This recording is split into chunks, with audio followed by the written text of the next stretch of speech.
আসসালামু আলাইকুম সুপ্রিয় শিক্ষার্থীরা, রাইট ফর্ম অফ ভার্বের রুলস মনে রাখার আরও একটি শর্ট টেকনিক নিয়ে চলে আসছি। তো আজকের রুলস হচ্ছে ইয়ালোগ, যেটি বিভিন্ন শব্দের সংক্ষিপ্ত রূপ। তো আমরা প্রথমেই এই বর্ণগুলোর ফুল ফর্ম দেখে নিই।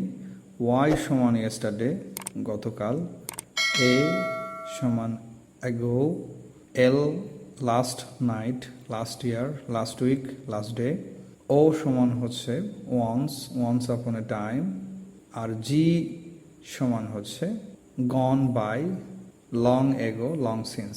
তো এ ধরনের শব্দ বাক্যের মধ্যে থাকলে আমরা ওই বাক্যটিকে পাস্ট বা অতীত হিসেবে ধরে নেব। আর এক্ষেত্রে সবসময় ব্র্যাকেটের ভার্ব পাস্ট ইনডিফিনিট ফর্ম হবে।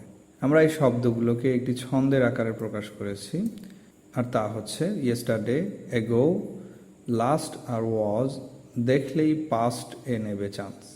অর্থাৎ এই শব্দগুলো থাকলেই বাক্যটি পাস্ট ইনডিফিনিট টেন্সে হবে। তো আমরা কয়েকটি উদাহরণ দেখে নিই। যেমন হি কেম হোম ইয়েস্টারডে, এই বাক্যটিতে ইয়েস্টারডে আছে, এর কারণে আমরা এই ব্র্যাকেটের ভার্বটিকে বা এখানের ভার্বটিকে আমরা পাস্ট ফর্ম নিয়েছি বা পাস্ট ইনডিফিনিট ফর্ম নিয়েছি। তেমনিভাবে I saw him 3 days ago, এই সেন্টেন্সে এগো থাকার কারণে সি ভার্বের পাস্ট ফর্ম ব্যবহৃত হয়েছে।